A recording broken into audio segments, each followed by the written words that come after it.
11장 1절로부터 9절까지 교독하겠습니다.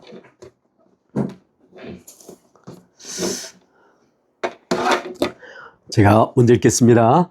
온 땅에 언어가 하나요 말이 하나였더라.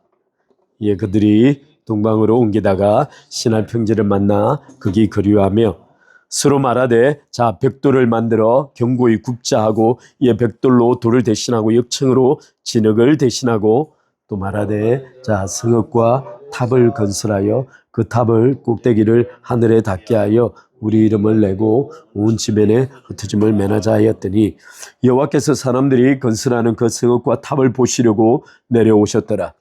여호와께서 이르시되 이 무리가 한 족속이요 언어도 하나이므로 이같이 시작하였으니 이후로는 그 하고자 하는 일을 막을 수 없으리로다. 자, 우리가 내려가서 거기서 그들의 언어를 혼잡하게 하여 그들이 서로 알아듣지 못하게 하자 하시고 여호와께서 거기서 그들을 온 지면에 흩으셨으므로 그들이 그 도시를 건설하기를 거쳤더라. 그러므로 그 이름을 바벨이라 하니 이는 여호와께서 거기서 온 땅의 언어를 혼잡하게 하셨음이니라. 여호와께서 거기서 그들을 온 지면에 흩으셨더라. 아멘. 오늘 이제 원래 11장을 간단하게 하고 창세기를 끝내려고 그랬는데 이 11장을 또 살펴보다가 또 양이 너무 방대해져 가지고 시간 나는 대로 11장까지 하고 허락되어지면 12장을 넘어가되 아니면 창세기 잠깐 적고 다른 주제로 넘어가겠습니다. 여러분 우리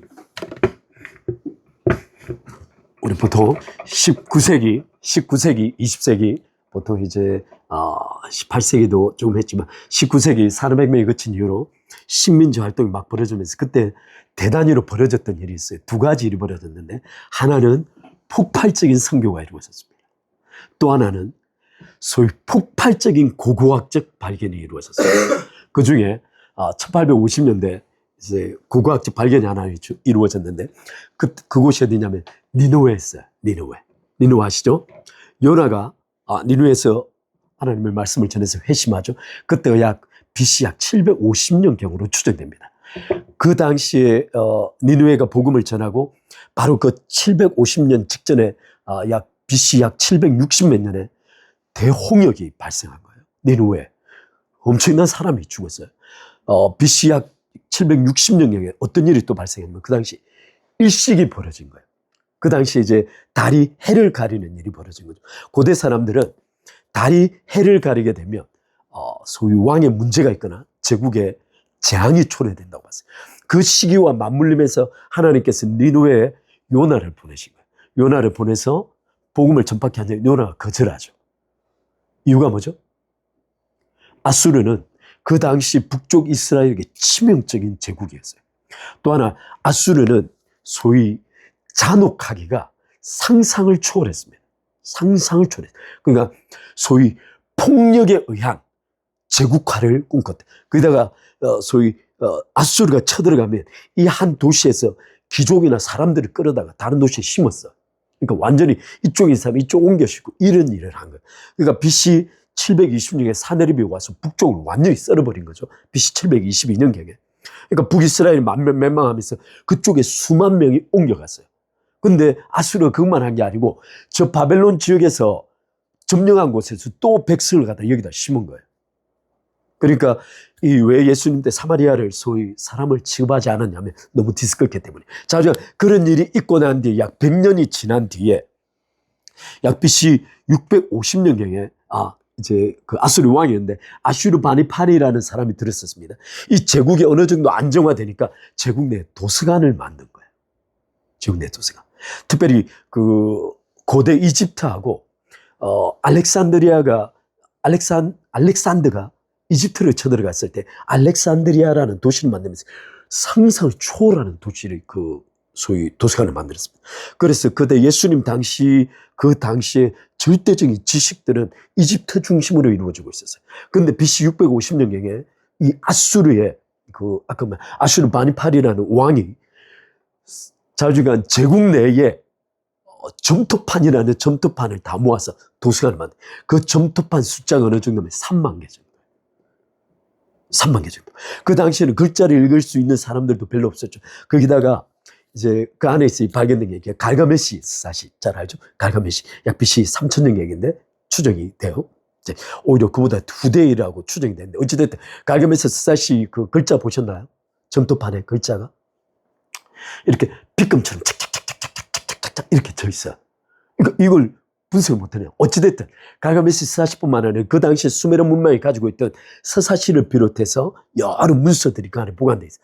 그 중에 발견된 문서 하나가 어떤 이름이냐면 에누마 엘리시라는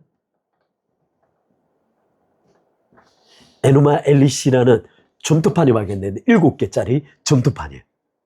근데 이 점토판의 내용을 자세히 조사해 보니까 어떤 내용이 있냐면 고대 바벨로니아 제국에 소위 창조설화가 있었던 거예요. 창조설화. 근데 이게 창조설화를 내용을 쭉 읽어보면 어떠냐면 박혁거세가 아래서 태어났다 뭐 이런 내용을 여기다 담아둔 거예요. 근데 내용이 재밌어요. 이 약간 몇 가지로 구별할 수 있는데 점토판의 내용을 첫 번째 보니까 천지에 최초에는 물밖에 없었다는 거예요. 창세기와 굉장히 비슷합니다. 최초에 물밖에 없었다는 거예요.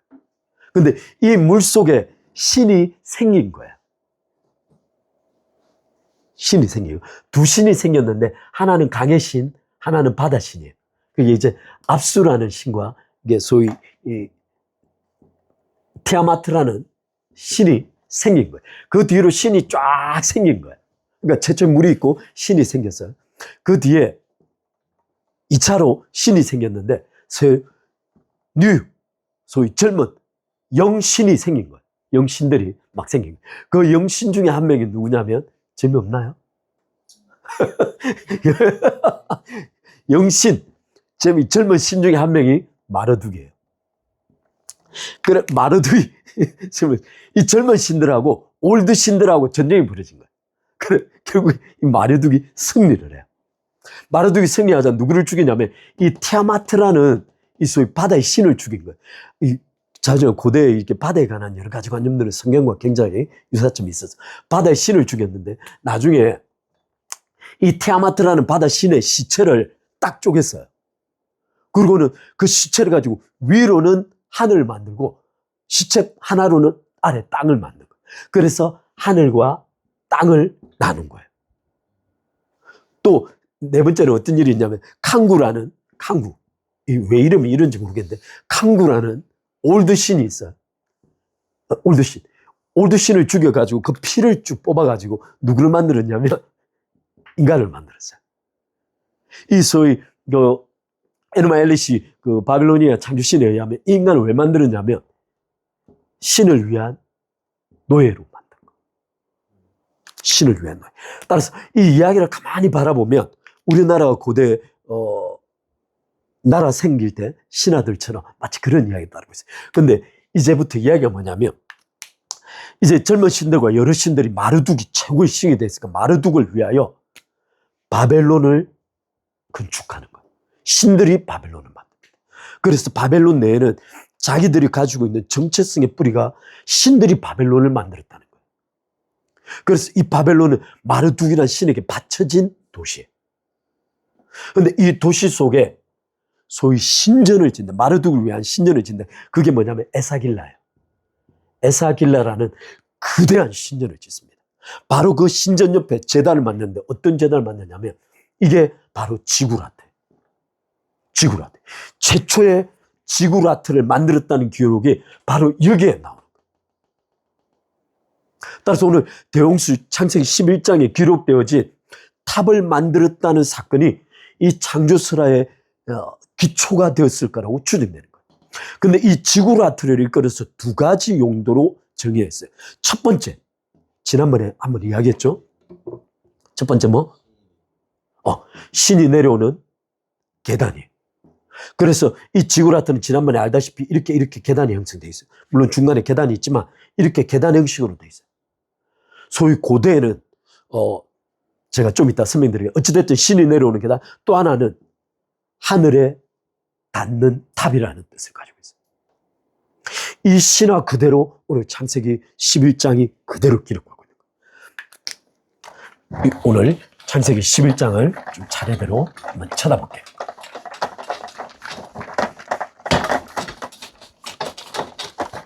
그래서 학자들이 이 고고학적 발견을 통해서 대홍수 사건이 그냥 신화가 아니라고 생각하기 시작한 거예요. 자, 한번 보겠습니다. 창세기 11장 1절 한번 볼게요. 창세기 11장은 크게 세 군데로 이렇게 나눠져 있습니다. 창세기 11장 1절에서부터 9절까지, 창세기 11장 10절에서 26절까지, 그 다음에 창세기 11장 27절에서 맨 마지막 절 32절까지 나눠져 있습니다. 이게 어떻게 나눠져 있냐면 11장 1절에 9절은 대홍수가 아니죠. 이게 바벨탑 사건이죠. 바벨탑 사건을 기록하고 있습니다. 근데 여기 두 번째 10장에서 26절까지 셈 족속의 족보를 다시 기록하고 있습니다. 그러고 난 다음에 데라까지 기록하고 있는 거예요. 이게 여러분 고대 이제 그 유대인들의 야샤르의 책이라는 소위 야샤르 책이라고 있어요. 이게 야샤르 책은 그냥 성경도 아니고 외경도 아니고 위경도 아니고 그냥 막 소설처럼 쓴 책이에요. 여기에 의하면 실제 이 당시에 놀라운 사실은 셈, 노아, 셈, 야벳 이런 쪽 족속들이 아브라함이 태어난 시기와 겹쳐 있는 거예요. 실제 데라도 이 모두가 동시대에 같이 살았던 사람이에요. 같이 살았던 사람. 약 10몇 대가 흘러서 아브라함이 태어났는데 야샤르의 책에 의하면 이미 이 니므롯과 아브라함도 아는 관계로 묘사되고 있어요. 실제 야사리 책은 아브라함의 아버지 데라가 니므롯의 군대 장관으로 묘사됩니다. 그래서 이 군대 장관으로 묘사된 이 데라가 아브라함이 태어났을 때 예를 하나 들면 아브라함이 태어났는데 니므롯이 꿈을 꾼 거예요. 근데 이 태어난 아이가 니므롯이라는 이 사람, 당시 제국의 거의 왕 같은 사람인데 이 사람을 뒤엎고 제국을 뒤엎는 거예요. 그래서 니므롯이 데라에게 이런 꿈을 꿨는데 해석을 해보니 이런 내용인데 너 태어난 애를 달라고 죽이려고 하는 거죠. 그랬더니 데라가 마침 그 집에 다른 아이가 한 명 더 태어난 거. 그 애를 갖다 바쳤더니 니므롯이 그 애를 바로 집어 던져서 그 자리에서 죽인 거예요. 그래서 아브라함이 도망쳐서 어디로 도망갔다고 기록하고 있냐면 셈, 노아, 셈 그 집으로 도망간 거예요. 그래서 거기서 아브라함이 신앙훈련을 받았다고 기록하고 있어요. 그런데 이 이야기는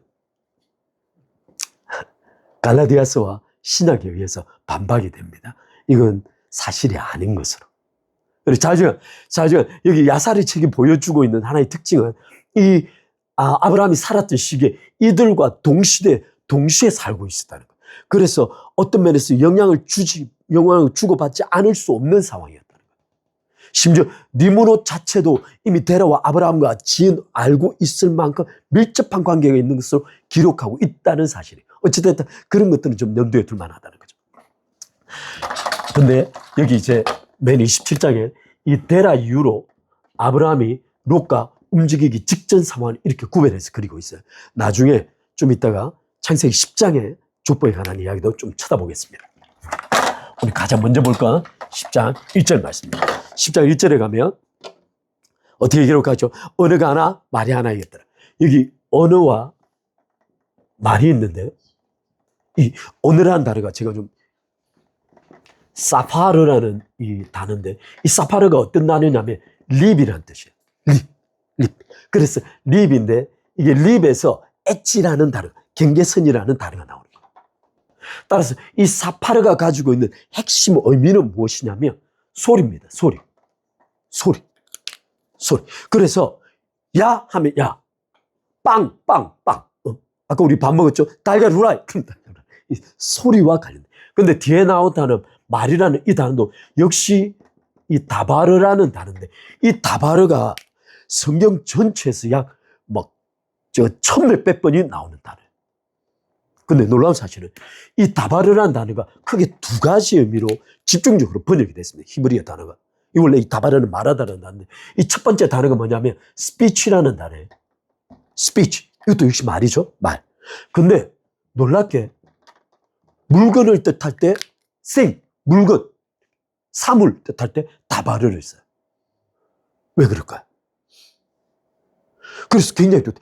이게 약 800번 정도가 스피치, 말, said. 보통 주께서 말씀하셨더라, said라고 번역했을 때 대부분 다바르. 근데 이 다바르라는 단어가 역시 물질을 뜻할 때, 사물을 뜻할 때도 쓴다는 거예요. 왜 그럴까? 여기 잠깐 여담처럼 좀 살펴보겠습니다. 여담처럼 좀 말씀드릴게요. 이 왜 다바르 속에는 말이 있고 물건이, 이게 굉장히 신앙적인 이야기예요. 원래 하나님께서 천지를 창조하실 때 다바르 하셨어요. 말씀하신 거죠. 근데 이 다바르가 신약 성경에 로고스가 되는 거죠. 예수님 자신을 가리켜서요. 따라서 하나님의 다바르가 나중에 만물의 실질적인 크리처, 만물, things가 되는 거죠. 물질이 돼요. 말씀이 곧 만물의 존재 자체가 되는 거예요. 바꿔 말하면 말씀이 곧 존재를 만들어내는 거예요. 그래서 로마서 4장에 넘어가면 아브라함이 믿었던 하나님을 어떻게 말하고 있냐면 죽은 자를 살리시는 하나님. 두 번째, 없는 것을 있는 것 같이 부르시는 하나님. 근데 영어를 보니까 어떻게 나왔냐면 call into being. What is not 이렇게 돼 있어요. What is not. 이게 어떤 뜻이냐면 없는 것을 불러서 being, 존재로 만들어내는 거예요. 하나님께서. 근데 없는 것을 불러서 존재로 만드는, 이게 바로 하나님께서 다바라시면 이게 존재가 된다는 뜻이에요. 근데 이것이 어떻게 가능한지를 누가 풀었을까요? 아인슈타인이. 아인슈타인이 어떻게 풀어냈냐면 아인슈타인 상대성 이론의 공식이 이겁니다. E는 MC 스퀘어예요. 그냥 이거 여담이라 드릴 말씀이, E는 MC 스퀘어. 에너지는 곧 M, 중량. 히로시마에 원자 폭탄 들 때 우라늄 235인가 238이 몇 킬로 쓰냐면 딱 1킬로만 쓰였어요. 1킬로만. 그러니까 이 정도 양을 가지고 히로시마 도시 자체를 날린 거예요. 그 도시 자체를 미안해. 죄송합니다. 히로시마. 이걸 이렇게 함부로 말해서는 안 되는데. 어찌됐든, 우리 어릴 적에 히로시마 가서 원자 폭탄 터진 거 봤잖아요. 그치? 그 히로시마 1kg의 우라늄을 가지고 도시 전체를 날렸어요. 근데 그 이유가 뭐냐면 이 C 때문이에요. 이 C가 잘 알다시피 빛의 속도죠. 이게 3 곱하기 10의 8승 미터 세컨가 그래요. 상상을 초월하는 숫자를 제곱을 한 거예요. 제곱을 하니까 10몇 승이 나오는 거죠. 거기다가 그람 수를 곱하는 거예요.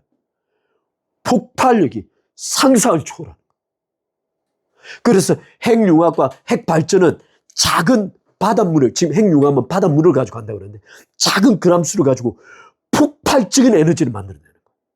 그래서 전 세계가 핵융합에 지금 달라들고 있는 거예요. 물론 지금은 또 다른 걸 하고 있긴 하지만 어찌됐든. 그런데 놀라운 사실이 있어요. 이 공식을 바꾸는 겁니다. 질량으로 에너지를 만들죠. 그러면 질량을 만들려면 M은 C 스퀘어의 E인 거예요. 10의 16승분의 에너지가 들어가는 거예요. 그러면 이게 어떤 것이 필요하냐면 질량 1g을 만들어내는데 에너지가 어느 정도 필요하냐면 히로시마 도시 전체를 없애야 1kg의 우라늄이 만들어져요. 근데 하나님께서 다바르 말씀하시자 천지가 생긴 거예요. 그래서 빅뱅학자들은 최초의 에너지가 있었다고 말하는 거예요. 그래서 에너지가 폭발한 거예요. 근데 그런 건 존재하잖아요. 따라서 하나님의 말씀이 만물 크리처가 되는데 이 속에 누가 역사하시냐면 바로 성령께서 물 위에 운행하고 계신 거예요. 바꿔 말하면 하나님께서, 성령 하나님께서 압도적인 능력으로 하나님의 말씀을 묵체화시켜가는 거예요.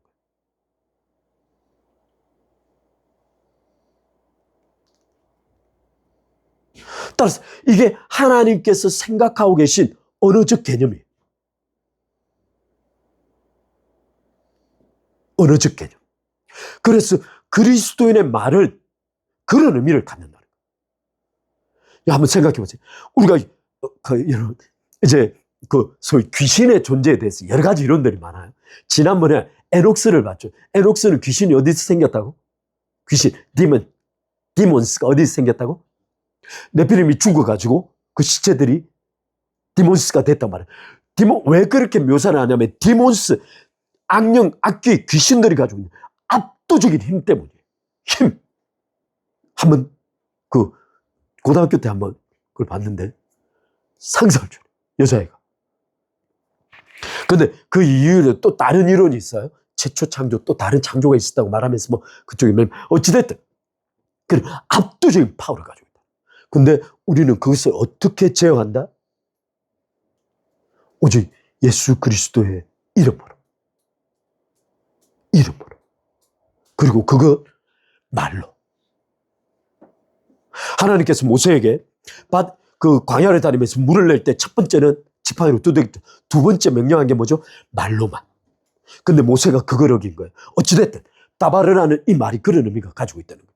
따라서 이 샤파르라는 단어와 이 다바르는 어떤 의미를 가지고 있냐면 이런 의미를 가지고 있어요. 첫 번째, 여기는 소리적 개념, 여기는 의미적 개념을 가지고 있어요. 그래서 세상 모든가 하나의 소리, 하나의 의미를 가지고 있었기에 소위 완벽한 의사소통이 가능했던 거예요. 근데 흥미롭게, 좀 이건 엉뚱한 이야기지만, 이제 이건 약간 김명현, 우리 박사님 하는 이야기 좀 약간 참조해서 제가 말씀. 이게 1988년도 이제 소위 그 당시에 DNA가 막 한참 발견이 돼서 소위 게놈 프로젝트라고 소위 인간이 가지고 있는 DNA 전체 라인을 다 구성해내는 프로젝트가 벌어졌어요. 그때 아마 제가 알기로는 그 미국의 대통령이 아마 그 잘생긴 분 누구시지? 잘생긴 분 그분은 계실 때 했는데 1980년도에 뉴스위크지가 있어요. 지금 뉴스위크지는 요즘 안 봐요. 타임지가 요즘 있는데 뉴스위크지. 우리 대학 다닐 때 영어계는 하면 뉴스위크지 옆에 달고 다니면서 나 영어 좀 해 뭐 이렇게 보는 뉴스위크지. 근데 뉴스위크지 표지가 딱 나오는데 그 표지의 내용이 뭐냐면 아프리칸 이브예요. 아프리칸 이브. 사람의 DNA가 쫙 존재하는데 DNA는 크게 두 군데 존재해요. 하나는 미토콘드리아가 있고 하나는 세포 핵에 이제 DNA가 존재하는 거예요. 자, 갑자기 이야기가 좀 엉뚱한 데 가지만 이 미토콘드리아가 어떤 곳이냐면 제가 정확하게 뭔가 정보를 저장하는 곳인데 이 미토콘드리아에 있는 DNA는 오직 여성에게만 나오는 DNA가 안에 들어가는 거예요. 여성만. 근데 이 세포에게 들어가는 DNA는 남자, 여자가 섞여가지고 세포 분열하면서 계속 남자, 여자 염색체가 섞여서 같이 들어가는 거예요. 그러니까 이걸 따질 수 없으니 이 미토콘드리아에 있는 DNA로 요거를 추적해서 최초 여성이 누군가를 밝혀낸 거예요. 그랬더니 어떤 결과가 나왔냐면 쭉 갔더니 누군가 아프리카 쪽에 있는 한 여인에게서 온 인류가 퍼져나왔다는 게 입증이 된 거예요. 창조처럼. 그러니까 이게 뭐 침팬지가 어떻게 변하고 뭐 이게 아니고 아프리카 어느 한 여인에 의해서 미토콘드리아 전체 DNA가 퍼져나왔다. 근데 이것을 근거로 이게 DNA를 근거로 어떤 조사를 했냐면 언어를 조사한 거예요. 언어 DNA를 조사한 거예요. 말을 추정하면 이게 모계 사회를 통해 또는 가정을 통해서 언어가 증가되니까 언어 DNA를 역으로 추적해 보기로 한 거예요. 어떤 결과가 나왔을까요?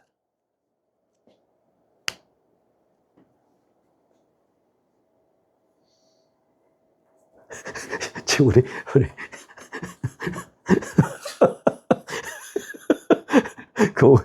할렐루야. 이게 미토콘드리아 DNA를 한 여인이 딱 나왔는데 이 언어 DNA를 역으로 추적해 갔더니 어떤 결과가 나왔냐면 전혀 독립된 50개 언어 뿌리가 나온 거예요. 서로 전혀 관련이 없는 거예요. 아까 야샤르 책에는 뭐라고 해놨냐면 그 하나님께서 바벨탑을 통해서 언어를 분리한 게 약 70개 언어를 분리했다고 기록해놨어요.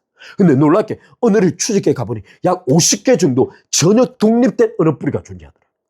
따라서 DNA는 하나로 모아지는데 언어가 50개로 분리 독립되고 이게 말이 되지 않는다는 거예요.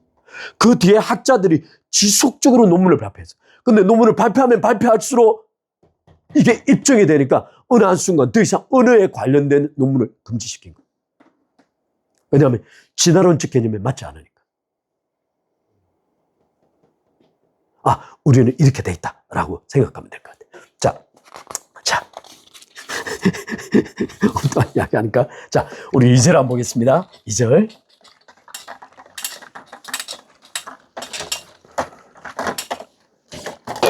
2절 한번 보겠습니다. 2절에 말하기를 이에 그들이 동방으로 옮기다가 시나 평지를 만나 거기 거류함에 이렇게 돼 있어요. 여기 시나르라고 돼 있는데 시나르는 원래 어떤 땅이죠? 누구의 땅? 니므롯의 땅. 니므롯의 땅입니다. 니므롯이 누구죠? 처음에 노아, 두 번째 함, 그 다음 구스, 니므롯이. 지금 좀 이따가 약간 좀 역사적으로 앞뒤로 왔다 가면서 좀 비교해 보겠습니다. 자, 시나르라는 이 땅의 이름의 자체 뜻이 있는데 이게 어떤 뜻이냐면 A city between two rivers, 두 강 사이에 있는 도시라는 뜻이에요. 이게 똑같은 의미가 뭐냐면 메소포타미아예요. 우리가 보통 메소포타미아 비옥한 초승달이라고 말하는 그 메소포타미아가 똑같은 뜻을 가지고 있어요. 두 강 사이의 도시라는 뜻이에요. 그러면 지금 여기서 말하기를 여기 킹 제임스 버전을 바라보면 어떻게 되어 있냐면 사람들이 동쪽에서 신할 땅으로 옮겨오는 것처럼 묘사되어 있어요. 그런데 대부분의 영어 성경들이 어떻게 번역하냐면 동쪽에서 동쪽으로부터 쭉 동쪽으로 옮겨가다가 신할 땅을 만난 거예요. 그러면 여기 왜 신할 땅이 중요했을까요? 왜 신할 땅이 결정적으로 중요했을까요? 여기 크게 두 가지 의미가 있습니다. 크게는 세 가지. 하나는 굉장히 빈곡한 농업지대를 형성하고 있는 거예요. 이 소위 이집트도 역시 강이 범람하는 거죠. 여기 유브라데스와 티그리스 이 강 자체가 범람하는 지역이에요. 따라서 여기는 굉장히 많은 엄청난 비옥한 토지들이 이 속에 존재하는 거예요. 근데 더 중요한 건, 니므롯이 어떤 사람이죠? 성경에 묘사되기를 그는 하나님 앞에 특이한 사냥꾼이에요. 사냥꾼. 지금까지 성경을 해석할 때 우리가 사냥꾼이라 그랬을 때 소위 사람들을 위하여 동물과 괴물을 잡아주는 거 그게 아니고 실제 놀라운 사실은 노아 이후로 사람들의 육식이 가능해진 거예요. 육식이 가능해요. 따라서 니므롯은 아마 농업뿐만 아니라 실제 짐승을 잡고 더 나아가서 강에 있는 어족을 잡아서 육식이 가능한 도시지역을 형성하고 있어요. 세 번째, 신할 땅이 중요했더니 이 속에 엄청난 진흙들이 존재했던 거예요. 진흙이 존재합니다. 이 진흙이 조금 이따 살펴볼 소위 이 진흙을 굽는다는 발상을 한 거예요. 진흙. 제가 봤을 땐 우리 사모님 주무셔서 제가 봤을 때 제가 이 진흙을 구우면 단단해진다는 걸 어떻게 발견했을까? 밥해 먹다가 고기 먹다가 진흙을 발랐더니 뒤에 단단하게 나오고 그런 환경이었죠. 어찌됐든 진흙을 구웠더니 단단해진다는 발생. 따라서 이 지역 전체가 소위 정착할 수 있는 환경에 최적화되어 있는. 거기다가 여러분 여기 옮기다가라고 되어 있는데 옮기다가 여기가 이게 낙하라는 이 단어인데 이 낙하라는 옮기다가 이 단어가 어떤 뜻이냐면 놀라운 단어예요. 이게 journey 여행하다 sojourn 이렇게 옮겨다니다 이런 뜻을 가지고 있으나 이 낙하의 원래 뜻은 뭐냐면 pull out이에요. 왜 갑자기 pull out이 나왔을까? 왜 pull out이 나왔냐면 기둥을 뽑다가 이 낙하예요. 따라서 그 당시의 라이프 스타일은 가죽옷을 묶어서 천막을 만들고 그 중간에 기둥을 받고 천막을 세웠다가 옮길 때는 천막을 뽑고 기둥을 뽑아서 옮겨가는 시스템. 그래서 낙하라는 안에 기둥을 뽑다라는 의미가 있는 거예요. 따라서 이 신할 땅을 만나기 전까지 사람들을 모두 다 낙하했던 거예요. 또는 가축을 기르면서 낙하하면서 살아왔던 거예요. 그런데 이 신할 땅에 와서 봤더니 소위 낙하가 아니고 이 단순히 일시적인 기둥이 아니라 영구적 기둥을 만들자고 판단한 거예요. 더 이상 옮기지 않아도 되는 영구적 기둥을 만들자고 생각합니다. 그래서 그 당시에 두 가지를 계획합니다. 뭐를 계획하죠? 그들이 무엇을 만들자고 계획하죠? 벽돌로? 탑이 아니에요. 여러분 지금 여기 문장이 두 개를 그려지고 있어요. 4절 말씀에 첫 번째 성과 탑이에요. 그러면 하나는 시티와 하나는 타워를 동시에 만들어요. 그래서 아까 처음에 말씀드렸던 이게 창조 신화가 그래서 의미가 있는 겁니다. 아까 제가 뭐라 그랬죠? 에누마 엘리 신화는 창조 신화 속에 그들이 말하기를 도시 바벨론을 먼저 만들고 그 다음에 에누실라라는 신전을 만들고 그 옆에 타워를 만든 거예요. 따라서 성읍과 타워를 동시에 만들어내는 거예요. 근데 이것이 중요한 사실이었습니다.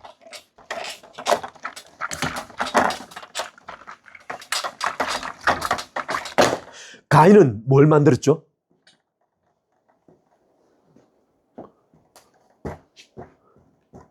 가인은 에녹성을 만들었습니다.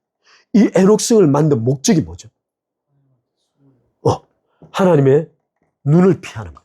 바꿔 말하면 하나님 부조의 공간을 만들어내기 위한 것. 소위 하나님 없는 문명을 구축하는 것. 그런데 지금 이 니므롯은 성과 탑을 동시에 만들고자 하는 것. 따라서 여기에서 두 가지 의미. 첫 번째 성은 물론 하나님 부조의 시공간을 의미하나 탑은 두 가지 의미를 더 갖는 것. 어떤 의미를 갖는? 적극적인 하나님 앞에 반역하는 것과 또 하나는 우상 숭배. 아까 지구라트 목적이 뭐라고? 위로부터 신이 내려오는 계단을 만들어내는 것. 이때부터 본격적으로 우상 숭배가 시작됩니다. 그런데 오늘 질문이 이거예요. 질문이 이거예요. 실은 여기 10장 1절에서부터 쭉 이어지던 이 소위 족보가 중간에 딱 끊어진 거예요. 중간에 딱 끊어진 거예요. 갑자기 11장 1절에서부터 9절까지 바벨탑 사건을 기록해 난 다음에 11장 10절에서부터 다시 족보가 이어지는 거예요. 물론 여기의 족보와 여기의 족보가 일부 중첩되는 부분들이 있습니다. 여기의 족보는 어떻게 되냐면 노아에서부터 셈 쭉 이어져서 소위 벨렉 이름이 이 펠렉이라는 이 사람과 또 하나는 욕단이라는 이 두 사람이 딱 등장하면서 족보가 끝나요. 근데 이 펠렉은 어떤 사건이 벌어졌다고 성경에 기록하고 있냐면 이 펠렉은 팔라그라는 이 히브리어 단어가 있는데 그때 땅이 나뉘었더라고 기록해놨어요. 근데 이 팔라그라는 이 땅이 나뉘다라는 이 동사의 뜻이 뭐냐면 split이라는 뜻이에요. split by pressure. 이 압력에 의해서 땅이 딱 쪼개지는 걸 뜻해요. 이 펠렉이라는 단어.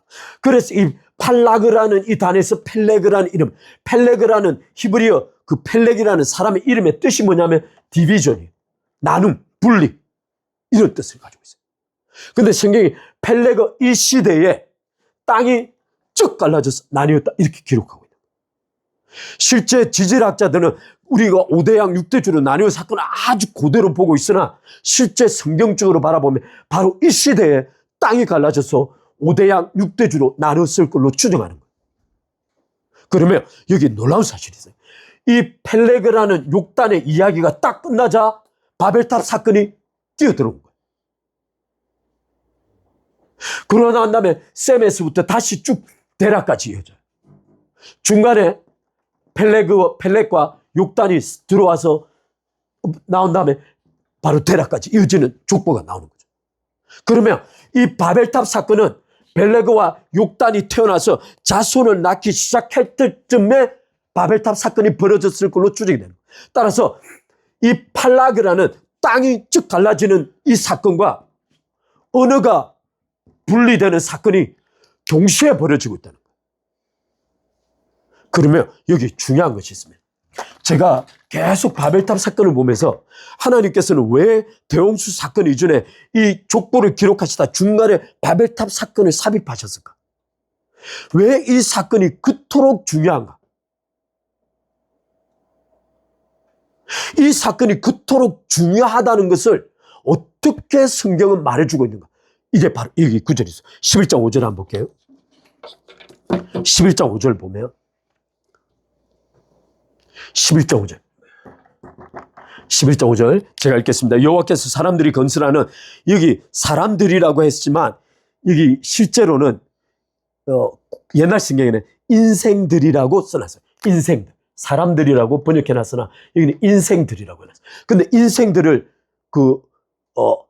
히브리어에서 뭐라고 써놨냐면 The Sons of Men이에요. 근데 여기 아다마야. 아다마. 바꿔 말하면 흙으로 지어진 인간들이 성을 만들기 시작했다. 지금 성경은 의도적으로 사람의 아들들이 만드는 성을 버리고 하나님께서 하늘에서 강림해 내려오신 거예요. 그래서 사람들을 지칭하면서 흙으로 만들어진 그 자손들이라고 말하고 있는 거예요. 이 아다마라는 뜻이 흙이라는 뜻이에요, 원래. 왜 그랬을까? 따라서 유한한 인간이 지금 영구적인 땅의 틀을 받고자 하는 거예요. 그리고 자신들의 이름을 내고 하늘에 닿는 것을 기획하고 있는 거예요. 특히 놀라운 사실은 11장 5절에 하나님께서 강림하시다라는 이 단어가 어디에 등장하냐면 창세기 18장 19장이에요. 창세기 18장과 19장은 어떤 사건이냐면 바로 이게 무엇이 기록되어 있죠? 18장 19장 하나님께서 아브라함에게 세 분이 나타나시죠. 그리고는 아브라함이 말씀하신 이후에 어디로 가시죠? 소돔과 고모라로 갑니다. 따라서 하나님께서 강림하시다는 이 말씀은 바꿔 말하면 소돔과 고모라를 심판하러 오실 때 사용된 단어예요.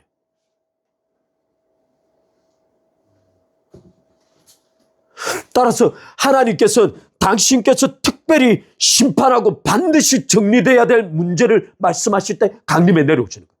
이게 요한계시록 6장에 하나님께서 오실 때 인간들이 했던 표현이 그 진노로 어린 양과 하나님의 진노로부터 우리를 가는 바로 이 강림의 사건이에요. 근데 이것뿐만 아니고 11장 여기 보면 7절에 보면 11장 7절 볼게요. 11장 7절에 뭐라고 써있냐면 자, 우리가 내려가서 거기서 그들의 언어를 혼잡하게 하여 그들이 서로 알아듣지 못하게 하자. 여기 혼잡하게 하다라는 이 단어. 근데 더 중요한 건 여기 자예요. 자, 우리가. 여기 영어 성경에 유일하게 대문자 let us가 나오는 단어.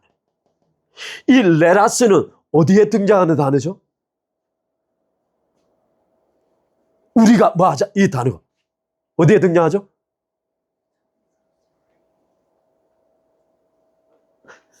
뭐 할 때? 창세기 1장 26, 28절에 let us 우리가 우리의 형상대로 무엇을 만들고 사람을 만들고 창조의 가장 중요한 클라이막스 그 시점에 하나님께서 내적 회의를 벌이신 거예요. 삼일체 하나님의 내적 회의를 통하여 인간을 하나님의 당신의 형상, 성자 하나님의 형상대로 만들기로 결정하십니다. 그런데 이 하나님의 내적 회의가 바로 11장 7절에 기록되어 있다는 거예요. 바꿔 말하면 하나님께서 지금 이 바벨론 사건을 마치 인간을 창조하는 시점과 동일한 역사적 기점으로 바라보고 있다는 거예요. 따라서 바벨론 사건은 그냥 일시에 지나가는 족보 사이에 끼어들어온 사건이 아니고 이 사건이 역사의 중요한 변곡점이다 이런 뜻이에요. 그래서 하나님은 팔렉이라는 이 단어를 통해 땅을 스플릿 짓고 언어를 다 찢어서 인간을 완전히 해체시켜버린 거예요. 그래서 무려 50개 언어 종족이 나왔는데 그 언어 자체들이 다 독립되어 있는 거예요. 더 놀라운 사실은 고대 언어로 갈수록 훨씬 더 정교하다는 뜻이에요. 오늘날 언어보다. 우리 현재 영어 동사의 배령은 약 12개예요. 12개. 근데 고대 언어, 산스크리트어라는, 제가 잘 모르는, 아마 불교 중에, 산스크리트어 동사 변형이 약 500개, 500개. 에스키모인은 명사 변형이 200여 개. 따라서 고대 언어가 훨씬 더 정교했다는 뜻이에요. 우리가 생각하고 있는 진화론적 개념이 다 틀렸다는 거예요. 하나님께서 그 언어를 분리해서 다 찢으시고 땅을 찢어가지고, 그래서 아메리카로 갔더니 인디안이 살고 있는 거예요. 따라서 하나님께서 지금 이 대홍수 사건은 하나님께서 직접 인간을 만들자고 결정하시는 내적 계획처럼 굉장히 중요한 사건이라는 거예요. 왜 그렇게 중요할까, 이게? 그래서 제가 우리 함께 좀 제가 그냥 두서없이 우리 한번 같이 살펴보겠습니다.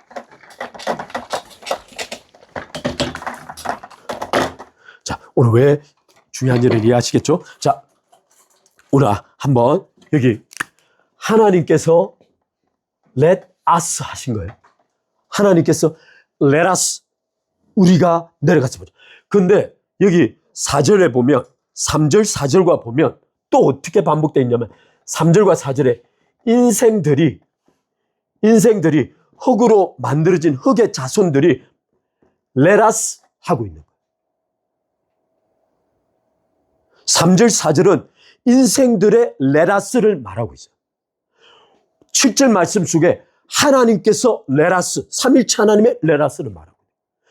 이것은 하나님께서 의도적으로 지금 대조시키고 있는 거예요. 또 하나, 내가 좀 이따 김성주 목사님 설교는 굉장히 좀 눈여겨 좀 들어보기를 추천합니다. 그분이 뭐라고 말하냐면, 실제 인간이 탑을 쌓으려, 지구라트를 쌓으려다. 목적이 뭐죠? 가장 하늘에 닿게 하자는 거예요. 신이 내려올 수 있게 하자. 근데 하나님께서 인간이 하늘에 닿으려고 이 맞는 꼭대기에 하나님이 내려오고 계시다.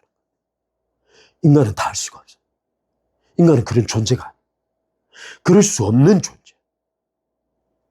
그럼 지금 하나님께서 인간 인생들이 말하고 있는 이 레라스가 세 가지예요. 세 가지. 이 세 가지를 통하여 궁극적으로 인생들이 하고자 하는 일은 뭐냐면, 목적이 흩어짐을 면하자예요. 영어로 lest we are scattered 이렇게 되어 있는데, 이게 정확한 뜻은 흩어지지 않도록 세 가지를 해보자. 세 가지. 그러면 첫 번째가 뭘까요? 탑을 건설하는 건데, 첫 번째가 뭐죠? 3절 말씀에 Let us make bricks. 벽돌을 굽자. 이 벽돌을 굽자라는 가장 중요한 단어는 기술이에요. 기술. 인간은 획기적인 기술이 발견될 때마다 그 상황마다 하나님을 차례대로 배제시켜 왔어요. 역사적으로 나중에 종교의 종교 개혁이 벌어지면서 과학이 가능할 수 있는 기초는 어디에 있다고? 종교 개혁에 있다. 그런데 과학이 발달하면 발달할수록 지속적으로 하나님의 계시를 배제시켜 와. 따라서 Let us breaks라는 이 단어 자체가 이미 인간이 만든 기술에 의해서 하나님을 배제할 수 있는 근거를 마련하겠다는 거예요. 우리 로마서 1장 한번 봅시다. 로마서 1장 21절.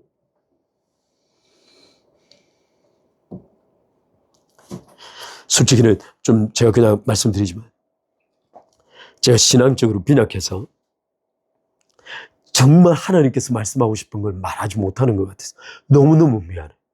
정말 미안해.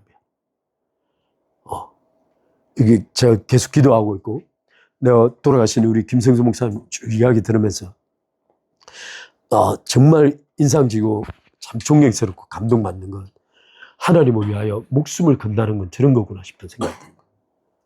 지금 앞으로 그렇게 하나님께서 그렇게 해주시기를. 1장 21절입니다.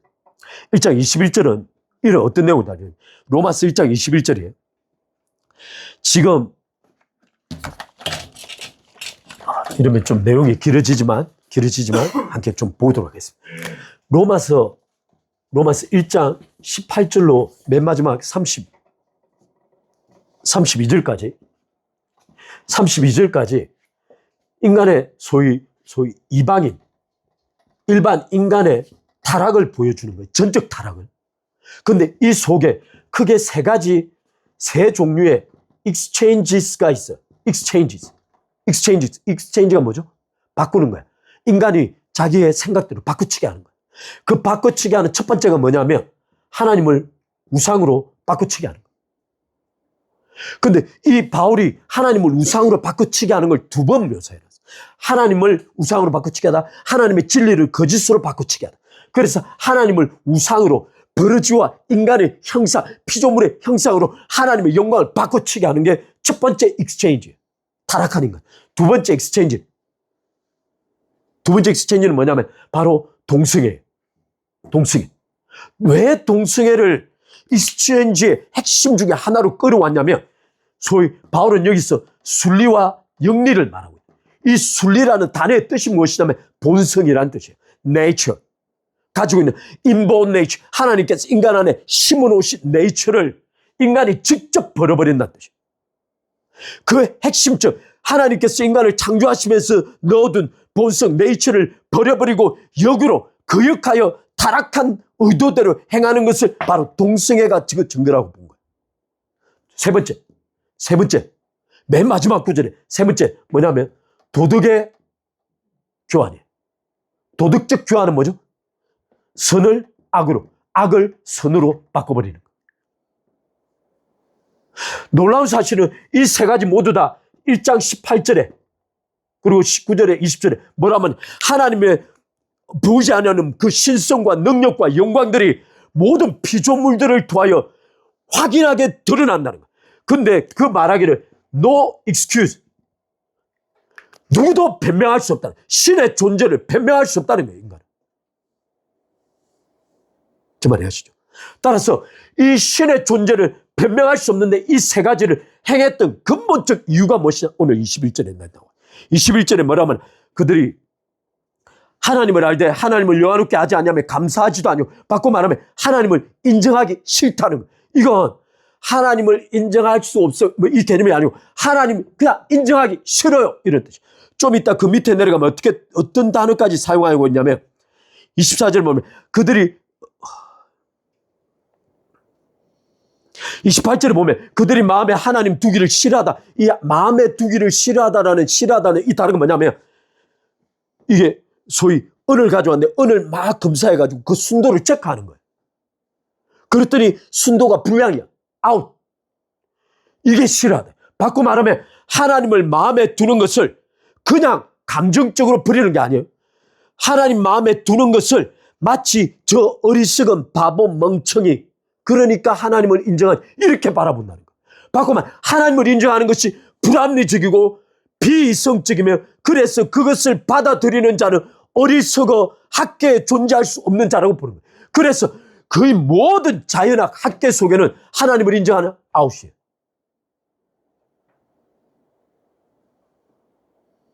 그래서 인간은 의식적으로 하나님을 자신의 마음에 두는 것을 어리석고 비합리적이라고 보고 거절해버린다. 이게 하나님 앞에 핑계할 수 없고 도저히 하나님 앞에 뭐라고 말할 수 없는 이유가 무엇이냐면 그들이 의식적으로 결정하고 있기 때문이에요. 21절의 말씀 뭐냐면 하나님을 알다 하나님을 영화롭게 하지 않냐면 감사치도 아니하고 오히려 그 마음에 그 생각이 허망해졌다. 여기 생각을 굉장히 많은 영어로 어떻게 해석을 할 수 없어가지고 영역본마다 이 생각을 각각 다르게 썼어요. 대표적인 게 imagination, speculation. 보통 우리 생각하면 mind, thought 이렇게 생각하는데 이걸 이렇게 번역하지 않냐고 imagination, speculation 이렇게 번역. 이 speculation, imagination 이 뜻은 뭐냐면 생각 속에 일어나는 여러 상상을 뜻하는 상상이 아니고 논리 구조예요. 그게 vain, empty 그 속이 텅 비어 있다고 하나님께서 말씀하고 계십니다. 바꿔 말하면 인간의 생각 속에 하나님께서 배제되면 하나님께서는 그걸 텅 비어 있다고 보는 거예요. 하나님께서 배제되어지는 순간 그가 생각하고 있던 그 어떤 생각도 텅 비어 있다고 하는 말씀. 여기가 굉장히 중요한 건 바로 이게 대홍수 사건을 말하고 있기 때문에 하나님께서 텅 빈 인간, 텅 빈 인간, 바꿔 말하면 하나님을 인정하지 않는 인간이 구축한 문명 전체를 물에 담가버리는 거예요. 그들이 만들어 놓은 문명 전체를 물에 잠그고 1년 동안 완전히 다 무너뜨려버리는 거예요. 놀라운 사실은 베드로후서 3장 9절에 11절에 뭐라고 하냐면 이제는 그때는 물론 매만 이제는 불이 기다리고 있다는 거예요. 따라서 우리가 스타쉽을 올리고 위에 스페이스 X를 통하여 여러 가지 하고 우리가 AI를 만들어 여기서 구축하고 있는 그 모든 문명들에 대하여 하나님을 생각하고 인정하지 않으면 그 속에 하나님은 텅 비어 있다고 보는 거예요. 하나님 눈에 텅 빈 것처럼 보는 거예요. 따라서 우리가 하나님을 인정하지 않은 채로 우리의 삶에 구축하는 모든 것들은 하나님이 vain, empty, 비어 있다는 거예요. 그래서 그걸 완전히 하나님을 썰어버리셔도 하나님께는 전혀 어떤 의미도 없는 거예요. 하나님은 마음 아파하지 않으시는 거예요. 텅 비어 있어요.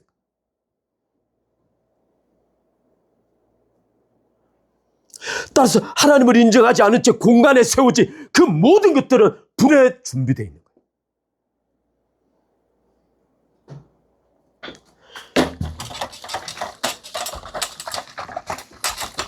그래서 시편에 말하기를 바울이 제가 다윗을 굉장히 놀랍게 보았던 건 하나님 내가 내 분에 넘치는 것을 계획하거나 생각하지 말아야 한다.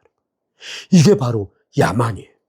하나님 없는 기대, 하나님 없는 계획, 하나님 없는 꿈, 하나님 없는 노력, 하나님 없는 모든 결정들이 다 헛되다는 거예요. 그 많은 시간 동안 하나님과 동행했던 다윗이 깨달은 건 야망이야말로 가장 비성경적이며 가장 반신앙적이라는 거예요.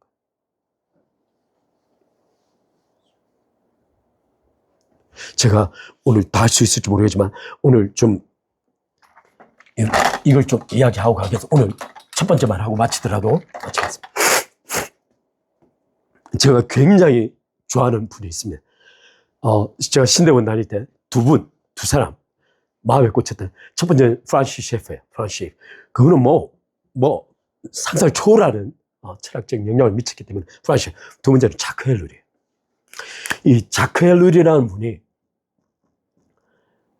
여러분 지금 이 금요 철학에 이 이야기하면 여러분 솔직히는 반칙이라 제가 좀 간략하게 제대로 짧게.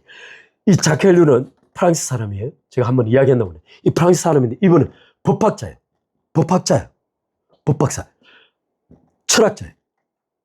신학자예요. 너무 많아. 바꿔 말하면 이 자크 헬룰은 그냥 당시의 천재. 근데 이분이 정확하게 세상을 해석하는 완전한 세계관을 두 개 이야기했어요. 세상을 이해하는 완전한 세계관 두 가지는 뭐라면 첫 번째는 성경이다. 두 번째는 뭐라 그랬을까? 두 번째는 막시즘, 공산주의라. 근데 이분이 살아갔던 1940년대, 60년대 이 배경은 그 당시에 프랑스에서 막시즘, 사회주의, 이 소위 성적 타락 문제로 넘어가기 위한 구조주의에서 후기 구조주의로 넘어가는 은학적, 철학적 사상들이 막 완전 용솟음치던 곳이 이 당시 시대. 그래서 그분 또한 이 한계를 못 벗어나. 근데 이분의 가장 특이한 글들이 굉장히, 이분이 기도에 대한 책도 썼어요. 굉장히 영적으로 굉장히 탁월한 인사이트 있는 책이에요. 근데 이분이 가장 중요한 주제는 기술이에요. 기술에 관한 여러 가지 책을 지었는데 이게 1954년도 기술사회라는 책을 지었어요. 제가 그 책을 좀 약간 요약해서 제가 그 책을 읽다가 너무 어려워가지고 중간에 포기했던 책. 근데 놀랍게 요즘은 AI가 다 해주죠. 쫙 해서 제가 좀 정리할 테니까 한번 이분이 자크 헬룰이 이미 1954년도 50년대 이 기술이라는 것을 어떻게 바라보고 있는가 살펴보자. 이분은 기술을 어떻게 정의했냐면 인간 활동을 편의, 용의, 효율적으로 만들어주는 일체의 것들을 기술이라고 그랬어요. 그것이 높건 낮건 상관없다. 그 어떤 형태도 인간의 활동을 극단적으로 효율화시켜주는 게 기술이라는 거예요. 그런데 기술은 다음과 같은 5가지 특질을 갖는다. 특징. 이것이 기술이 가지고 있는 굉장히 놀라운 측면이면서 바로 독이에요. 독.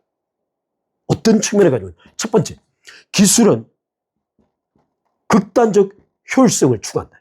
효율성. efficiency라는 효율성.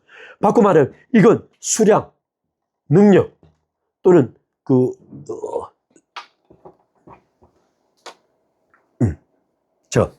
단가 여러 측면에서 극단적 효율성을 추구한다. 그래서 이 기술은 무엇을 배제시키냐면 선, 악 개념, 인간성, 그것이 유익이 되는가, 행복, 이런 개념들을 완전히 배제시킨다. 따라서 기술은 근본 뿌리에서부터 인간성 자체를 배제시키고 들어가는 거예요. 이미 이분이 1950년대 이야기란 거예요. 두 번째 특징. 이게 지금 극단적 효율성, 비인간성, 이 문제는 오늘 이 소위 공산주의자들이 자본주의를 비판하는 핵심이에요. 자본주의를 비판하는 핵심이에요. 두 번째 특징이 있어요. 좀 빠르게 갑시다. 두 번째 특징은 자율성이에요. 오토노미라고 우리가 오토노미 배웠죠. 기술의 자율성은 어떤 의미를 가지고 있냐면, 좀 짧게. 지금까지 많은 사람들이 인간이 기술을 개발하고 인간이 기술을 이용하여 인간의 효율성을 추구한다고 생각했으나 그게 착각이라는 거예요. 인간이 기술을 개발하고 이용하는 것이 아니고 기술이 인간을 이용한다는 거예요. 기술이 인간을 필요로 한다. 여러분, 핵무기를 개발할 때 어떤 사건이 있었냐면 핵무기를 정작 개발한 이론가들은 반대한 거예요. 그런데 그 당시에는 전쟁이 폭발적으로 벌어지고 유럽에서 아시아에서 상상을 초월하는 세계대전이 벌어져서 유럽에만 2천 몇 명 정도가 죽어나오고 아시아는 일본을 통하여 수백만 명이 초토화되고 중국을 비롯해 러시아, 이 남하고 우리나라 비롯해서 전 세계가 전쟁에 험해서 결국에는 이 아인슈타인의 상대성 이론에서 핵무기를 개발할 수밖에 없었던 거예요. 또 하나, 그것이 E는 MC 스퀘어라는 것이 딱 발표되는 순간부터 이미 인간은 핵무기를 개발한 거예요. 따라서 기술은 자기 스스로의 자가 발전을 위해서 인간을 이용하는 거예요. 그래서 지금 AI 기술을 막을 수가 없는 거예요. 심지어 형제 잘 알지만 이미 AI를 개발했던 사람들은 상당수가 나와서 개발을 멈춰야 한다는 거예요. 인류가 어떻게 될지 모른다. 인류가 사라질 확률이 약 80%. 그것을 막기 위해서 심지어 앨런 머스크도 처음에는 오픈 AI로 개발했던 이유를 통제하려고 그랬다. 그걸 통제할 수가 없는 거예요. 통제하려고 회의를 딱 시작하는데 누가 있냐면 바로 중국이 있는 거예요.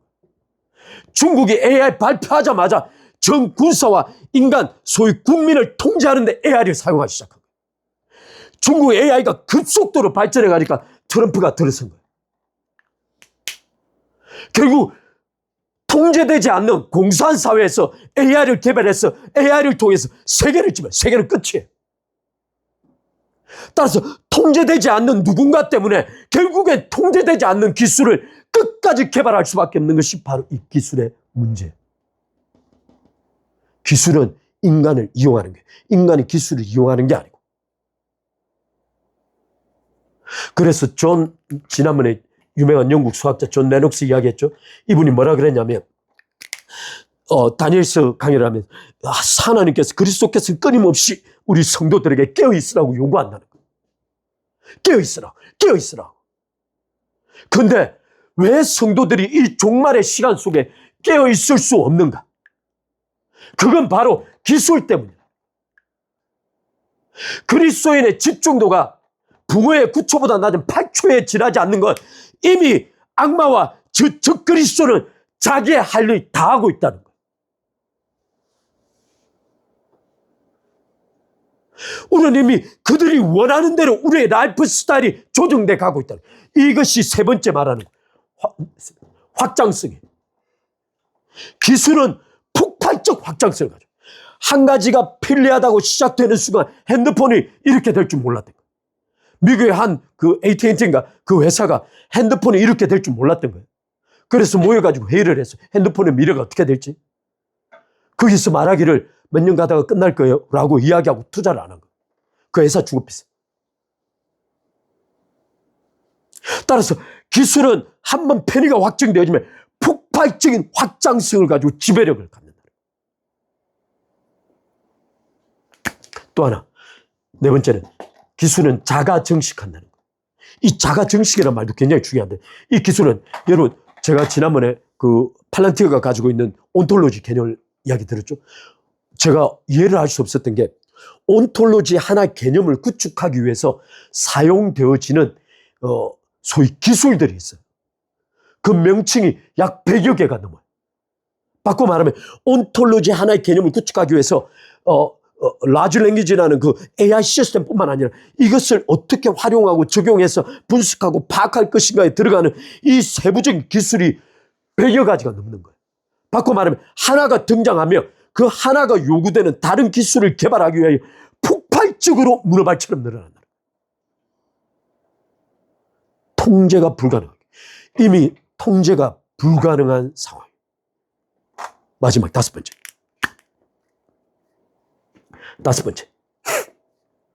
이게 포괄성인데, 이 포괄성에 대한 문제는 소위 기술이 문명을 바꾼다.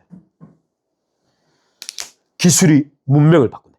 오늘 바로 아까 말씀드렸던 왜 벽돌을 구웠는데 왜 진흙이 구우면 단단해지지? 라는 발견이 그동안 기둥을 박았다가 뽑아서 낙하 옮기면서 살아왔던 유종민 쪽인 삶을 신할 땅에서 진흙을 구웠을 때 단단해지다라는 이 기술을 발견하는 순간 그 2층, 3층, 5층, 7층 지구라트를 지어 올릴 수 있다는 것을 발견한 거예요. 그리고는 바로 니므롯과 그 이후의 시대를 통하여 문명 전체가 바뀌기 시작한 거예요. 하나님께서 땅을 급하게 내려오셨던 이유는 그 문명이 바꾸는 시점에서 하나님을 적극적으로 대적하기 위하여 문명을 만든다고 했다. 그것을 그만두면 그때 당시에 인간을 다 썰어버려야 해요. 하나님께서 얼마나 급하셨으면, 얼마나 하나님께서 중요한 시점이라 판단했으면 땅을 다 찢어내고 어느 전체를 찢어내서 인간 전체를 분리시켜버린 거예요. 따라서 바벨탑 사건이 가지고 있는 이 신앙적 종교, 우리 소위 기독교적 함의가 너무너무 큰 거예요.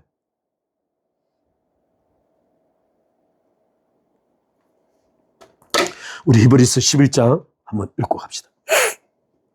히브리서 11장입니다.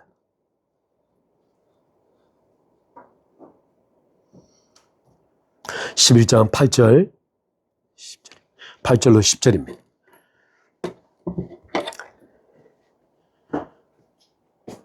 이 문명이 바뀌는 이 상황을 우리의 선조들은 어떻게 살아갔는가를 지금 말하고 있는 거예요. 우리의 선조들은 어떤 삶에서 11장 8절 믿음으로 아브라함은 부르심을 받았을 때 순종하여 장래의 유업으로 받을 땅에 나아갈새 갈 바를 알지 못하고 나갔습니다. 여러분, 이 니므롯과 이 인생들, 흙으로 난 자손들이 꿈꿨던 건 뭐냐면 자기 땅을 만들고 싶었던 거예요. 자기 땅. 정착하여 영구적인 기둥을 박을 수 있는 곳을 만들고 싶었어요. 그런데 하나님께서는 아브라함에게 네가 살고 있는 그 땅에서 나오라는 거예요. 이 메소포타미아, 이 소위 바벨론 지역에서 나오라는 거예요. 이게 계시록의 말이에요. 내 백성들은 그 바벨론에서 나오라는 거예요. 하나님께서 이 바벨론이 vain, 허무하여, empty, 텅 빈 하나님께서 불로 심판할 거라는 거예요. 따라서 인류가 영구적인 기둥을 박으려고 하는 그 시점에 하나님은 아브라함을 불러서 그 땅에서 나와서 정착, 알지 못하는 땅으로 하나님은 인도해 가고 계시다.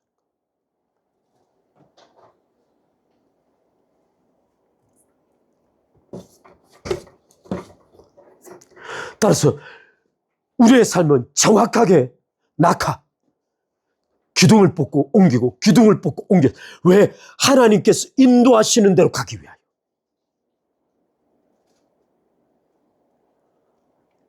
19절에 말하기를 믿음으로 그가 이방의 땅에 있는 것 같이 약속의 땅에 거류하여 동일한 약속을 유업으로 받은 이삭과 야곱과 더불어 장막에 가하였나니 그들은 장막을 선택하고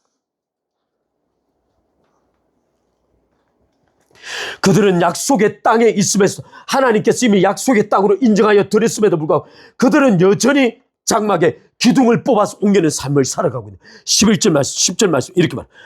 이는 그가 하나님이 계획하시고 지으실 터가 있는 성을 바랐습니다. 바꿔 말하면 이들이 바라보았던 것,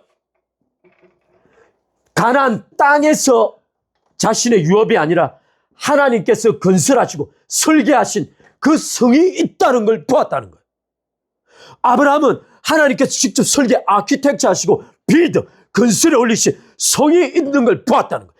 그래서 그들은 가나안 땅이라는 유업으로 주어질 땅에 자신의 영구적인 기둥을 박으려고 하지 않고 장막에 살았던 거예요. 그 터가 어딨냐면 16절에 말하고 있어요. 16절에 이제 그들은 더 나은 본향을 사모하니 바꿔나면 그들의 홈 칸트리 본향을 사모하니 곧 하늘에 있는 것이 이름으로 하나님이 그들의 하나님의 일컬음 받으심을 부끄러워하지 아니하시고 그들을 위하여 한 성을 예비하셨느니 하늘을 바라보는 자를 위하여 하나님께서 하늘의 영원한 곳에 한 성 그들이 만들고 시티 타워 대신에 하늘에 있는 성을 예배. 그래서 말하기를 heavenly city.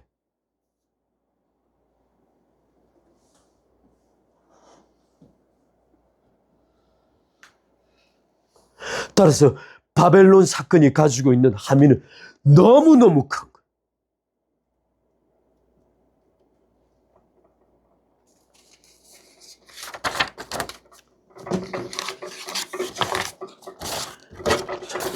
오늘 시간이 너무 많이 가서 오늘 일단 여기까지만 하고 다음 주에 또 한번 봅시다. 오늘 내용이 너무 많아서 여기까지만 하고 봅시다. 우리 같이 잠깐 기도합시다.